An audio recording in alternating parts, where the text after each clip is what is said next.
Provide होंगी health के हवाले से तो फिर भरपूर जिंदगी गुजारी जा सकेगी। लेकिन हुकूमत की तरफ से अवाम को कुछ दिया जाए या ना दिया जाए, अरबी शहजादों को कुछ तोहफे तोहफे जरूर दिए जा रहे हैं। सुहेल साहब, क्या दिया जा रहा है?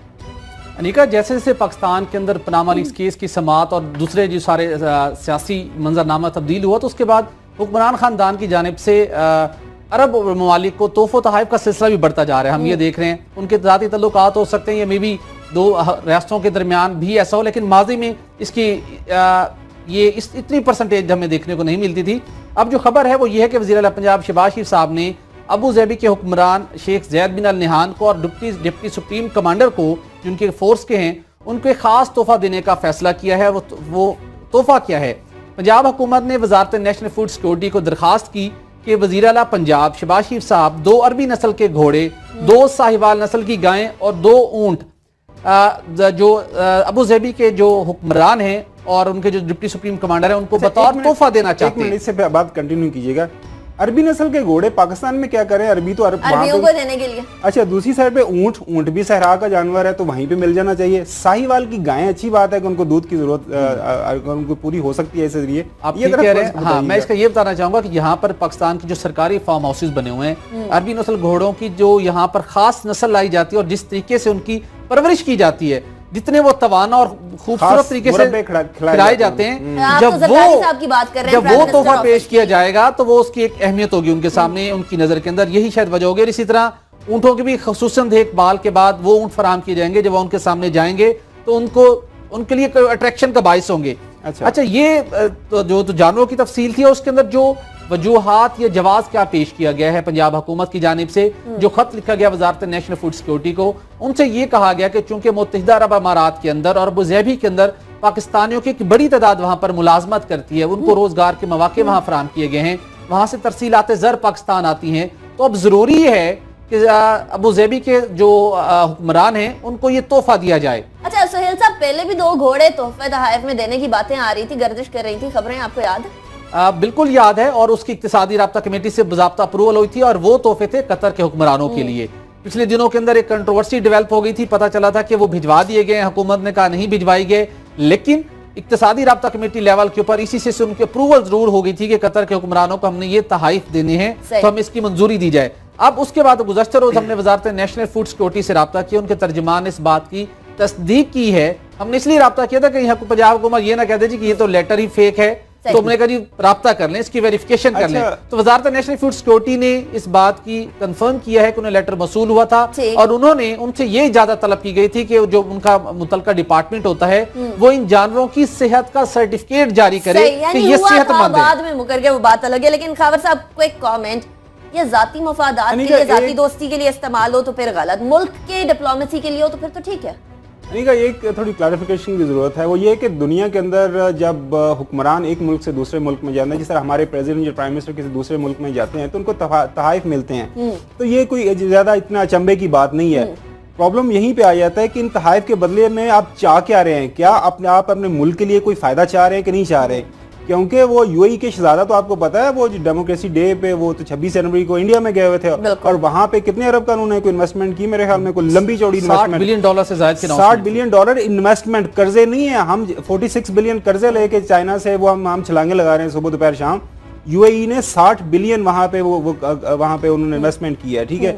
और दूसरी बात यह कि जरूर उनको दूध पिलाएं, उनको अच्छे अच्छे अरबी नस्ल के घोड़े दें, अच्छे अच्छे ऊंट फ्राहम करें, हमें से कोई नहीं है, वो इतराज नहीं है, लेकिन इसके बदले में वहां से खतूत ना मंगवाएं उनसे, इसके बदले में इस मुल्क के अवाम के लिए कोई अच्छी चीज मंगवाएं। बड़ा इंटरेस्टिंग फिनोमेना है। अब वो कह रहे हैं कि हमारी रेमिटेंसेस दिन ब दिन नीचे जा रही हैं। पाकिस्तानियों की जो हालते जार है, जो यूएई में रहते हैं, कभी जाके वहां पे देखें वो किस तरह की जिंदगी गुजार रहे हैं। अबू ज़ैबी समेत मुत्तहिदा अरब अमारात, अगर हम कंपेयर करें भारत के साथ, तिजारत के हवाले से ज्यादा इंसेंटिव है इंजेंट्स के लिए, ट्रेड वॉल्यूम भारत के साथ ज्यादा है, जो जाती मरासिम और तहाइफ हैं वो पाकिस्तानी हुकूमतें ज्यादा दे रही है मुत्तहिदा अरब अमारात के लोगों को, लेकिन जो मुल्की मौशियत को और पाकिस्तान की फायदे की बात है उसके मुकाबले में भारत को ज्यादा फायदा मिल रहा है। अबू धाबी के एयरपोर्ट पे भी चले जाएं तो वहां आपको इंडियंस ही इंडियंस नजर आते हैं एयरपोर्ट के अमले के तौर पर, पाकिस्तानी जरा कम नजर आते हैं। तो जरा कोई फायदे भी तो लेना यहाँ पाकिस्तान के और स्पेशली सबसे बड़े सूबे के वजीर आला साहब कोई फायदा लें अपने सूबे के लोगों के लिए, तो फिर बात समझ आती है।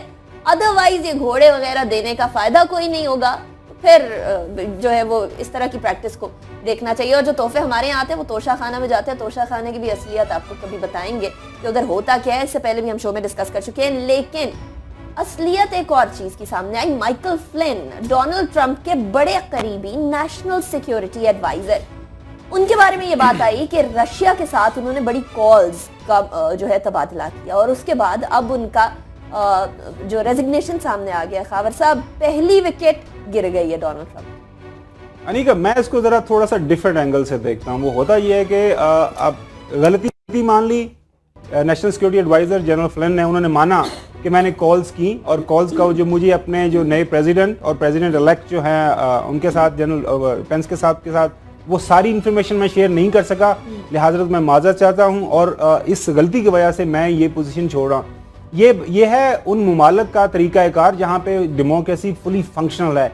ऐसा नहीं होता कि आप कहते हैं कि ये साबित करें, जब साबित करेंगे कोर्ट के अंदर कहीं फैसला आएगा तो फिर मैं इसका जवाबदेही करूंगा या उस पर कोई रिएक्ट करूंगा। ये वो असूल है जो कि मुमालिक को, जमहूरियतों को आगे लेके जाते हैं। हमारी तरह नहीं है कि आप देखें, आप स्टे ऑर्डर्स पे स्टे ऑर्डर्स लेके, आप कोई सुप्रीम कोर्ट में स्टे ऑर्डर लेके बैठा हुआ है, कहीं को हाई कोर्ट में स्टे ऑर्डर लेके बैठा हुआ है, ये एक प्लस पॉइंट है। ठीक है। हाँ, ये ट्रंप साहब को ये एक दचका लगा है। नेशनल सिक्योरिटी एडवाइजर अमेरिका के अंदर बहुत ही अहम पोजीशन होती है, उनका तीसरे हफ्ते ही छोड़ना, रिजाइन करना ट्रंप साहब के लिए। ठीक है, इसी हवाले से बात करते हैं। डॉक्टर शहबाज गिल हमारे साथ मौजूद हैं, professor of south Asian studies है यूनिवर्सिटी ऑफ इलिनॉय में। डॉक्टर साहब, बहुत शुक्रिया आपने ज्वाइन किया।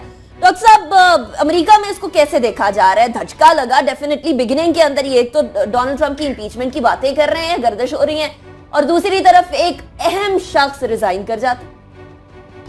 जी अनिका, थैंक यू अनिका। इसमें चंद चीजें हमारे देखने के लिए। सबसे पहले तो ये इशू इतना सिंपल नहीं है जितना हमें नजर आ रहा है। अगर मैं क्विकली इससे थोड़ा सा समराइज कर सकूं तो ये समर से शुरू हुआ है, जब डेमोक्रेटिक पार्टी की ईमेल्स लीक हुई थी और जो अमेरिकन इंटेलिजेंस थी उन्होंने ये कहा था कि इसके पीछे रशिया है, वो डोनाल्ड ट्रंप को जितवाना चाहते हैं, इसलिए उनकी ईमेल्स लीक कर रहे हैं। और फिर आपको याद होगा कि प्रेसिडेंट ओबामा ने 2016 के एंड पे कुछ तकरीबन 31 रशियन जो डिप्लोमेट थे उन्हें नापसंदीदा करार देके मुल्क से निकलने को कहा था। और 2 सेल थे यहाँ पे अमेरिका में जिसको क्लोज किया गया था, जो समझा जाता था कि शायद रशियन इंटेलिजेंस उनको यूज करती है। तो ये इसका शाखसाना वहां से मिलता है। तो जो माइकल फ्लिन है, इनके बड़े देर के कॉन्टेक्ट हैं। एक तो ये 2015 में एक कॉन्फ्रेंस में गए थे रशिया में, जो आरटी ने, जो उनका चैनल है, टीवी चैनल, उन्होंने करवाई थी और उसकी इनको पेमेंट भी मिली थी जाने की और रिम्यूनरेशन भी मिला था, जो कि अमेरिकी जो हल्के हैं उनमें बहुत ज्यादा पसंद नहीं किया जाता अगर आप अमेरिकी इंटेलिजेंस में इतने हायर लेवल पे काम करें और फिर आप रशिया के साथ किस तरीके से एंगेज हो और उसकी पेमेंट्स लें। एक तो ये बात थी। दूसरा, माइकल फ्लिन ने बहुत सारे लोगों को, इंक्लूडिंग हिलरी क्लिंटन और अपने इंटेलिजेंस के कोलीग्स को, बहुत ज्यादा नाराज भी किया हुआ था उनके खिलाफ बहुत सारी बातें करके ड्यूरिंग प्रेसिडेंट ट्रंप कैंपेन। सही।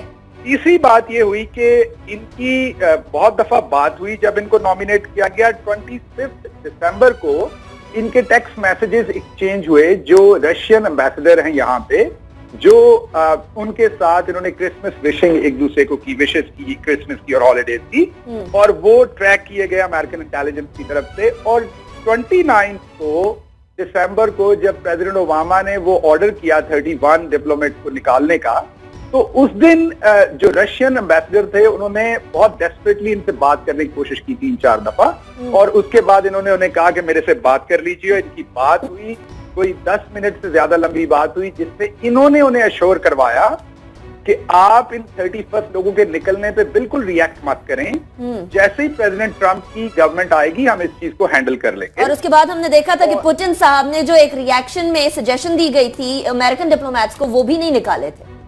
जी, वो बड़ी यहाँ पे बड़ी मजे एक बहुत ही लोगों के लिए बड़ी इंटरेस्टिंग सिचुएशन डेवलप हुई थी अमेरिका में कि पुतिन ने क्यों रिएक्ट किया, और उसकी वजह ये थी। उसके बाद क्योंकि ये कॉल्स ट्रैक हो गई थी, ये कॉल्स रिकॉर्डेड थी। अच्छा डॉक्टर साहब, यहाँ पे मैं थोड़ा सा आपको रोकूंगा। पूछना यह है कि ये कॉल इस लेवल के जो ऑफिशियल्स हैं उनकी क्या फॉर्मली एक अलाउड होता है इंटेलिजेंस एजेंसीज को रिकॉर्ड करना, या किसी न किसी लेवल पे इजाजतनामा लेना पड़ता है, जिस तरह पाकिस्तान में प्राइम मिनिस्टर साहब को इजाजत देनी पड़ती है अगर किसी की कॉल रिकॉर्ड करनी हो इंटेलिजेंस एजेंसीज ने? देखिए, मैं पहले भी रोमन साहब बहुत सारे प्रोग्राम्स में कहता हूं कि जो नेशनल सिक्योरिटी होती है उसको अगर आप प्रॉपर तरीके से यूज करें तो वो बहुत बड़ा आपके लिए एक वेपन होता है। हम उसे अनफॉर्चुनेटली यूज करते हैं जर्नलिस्ट के अगेंस्ट और दूसरी जगहों पे। इस तरह के तमाम जितनी भी डिप्लोमेटिक कन्वर्सेशंस आपकी और कम्युनिकेशन होती हैं अमेरिका में सबकी सब अलाउड है और वो सबकी सब रिकॉर्डेड होती हैं और पता होता है। और माइकल फ्लिन को भी मेरा ख्याल पता होगा, उन्होंने हायर पोजीशन पे काम किया। प्रॉब्लम सिर्फ यहाँ से बना कि जब उनसे ये पूछा गया वाइस प्रेसिडेंट पेंस से कि उनकी ये बात हुई और अश्योर किया गया, क्योंकि किसी तरह से जर्नलिस्टिक सोर्स के थ्रू वॉशिंगटन पोस्ट और न्यूयॉर्क टाइम्स से ये पता चला कि इन्होंने ये एश्योरेंस दी है सही, और माइक पेंस ने कहा कि नहीं ऐसी कोई बात नहीं, तो वहां से ये मामला खराब हुआ। डॉक्टर साहब आपसे क्विक क्वेश्चन पूछना चाहूंगा। ये काफी अच्छे से आपने बताया, ये सिलसिला जारी था, लेकिन अब ट्रंप जब इक़्तिदार की भागदौड़ संभाल चुके हैं तो क्या अपने इस नेशनल सिक्योरिटी एडवाइजर को अब वो रिटेन नहीं कर सकते थे, या किसी और साइड के ऊपर वो उनको एंगेज नहीं कर सकते थे कि उनके ऊपर क्रिटिसिज्म ना हो और स्मूथली ये मामला सॉल्व हो जाए? आई थिंक भट्टी साहब बोल रहे हैं, अगर मैं गलत। जी एग्जैक्टली। भट्टी साहब, ये बहुत इंटरेस्टिंग क्वेश्चन आपने किया। यहाँ पे 3 थ्योरीज हैं। पहली थ्योरी तो ये कि जेन्युइन गलती हुई, जैसे गुमन साहब ने कहा, उन्होंने एडमिट किया और उनका डिपार्चर किया। दूसरी थ्योरी क्विकली मैं ये बताऊं, वो ये है कि इनको बस के सामने फेंका गया है, इनसे जान छुड़वाई गई है, क्योंकि ये बहुत बड़ी लाइबिलिटी बन गए थे। मुसलमानों को इन्होंने कैंसर कहा था, उसके अलावा इन्होंने जितने इंटेलिजेंस के जितनी भी कम्युनिटी थी उसको इन्होंने बहुत पहले से अपने खिलाफ किया हुआ था, आर्मी में भी लोगों को खिलाफ किया हुआ था, और इनसे ट्रंप एडमिनिस्ट्रेशन जान छुड़ाना चाहती है। चलिए डॉक्टर साहब, बहुत शुक्रिया। डॉक्टर शहबाज गिल हमें ज्वाइन कर रहे थे, यूनिवर्सिटी ऑफ इलिनॉय में प्रोफेसर हैं। Thank you so much for joining us. अब बात ये आती है कि क्या उसी तरीके से जिस तरीके से यहाँ एक मोहरा बनाया जाता है उसको फारिग कर दिया जाता है और पीछे जितने लोग होते हैं उनको कुछ भी नहीं किया जाता, क्या यहाँ भी इसी तरह हुआ? लेकिन हमारे यहाँ भी तो कोई मामला, सर्दी गर्मी चल रही है सियासत में, और वो है पैनामा का मसला। मेरे पास सिर्फ 1 मिनट है खाबर साहब, क्विकली आज क्या होगा, आज और कल क्या होगा? सलमान अकरम राजा ने साहब ने जहां से वो अपना वो दलाइल छोड़े थे वहीं से वो शुरू करेंगे। वो डिफेंड कर रहे हैं हुसैन शरीफ साहब को, उनकी जो मलकियत है नीलसन और नेस्कोल की, उसके बारे में फर्दर वो डिफेंस देंगे। पीटीआई ने कल ये कहा है कि वो नए एविडेंस जमा करवाने जा रहे हैं सुप्रीम कोर्ट के अंदर, वो देखना है वो क्या एविडेंस जमा करवाते हैं। अब होना अब देखना यह है कि वो पीटीआई क्या एविडेंस देती है और सलमान अकरम राजा क्या डिफेंस लेते हैं हुसैन साहब के लिए, क्योंकि सारे का सारा केस नीलसन नेस्कोल वो जो 4 फ्लैट्स है उनकी मलकियत के इर्द-गिर्द घूम रहा है।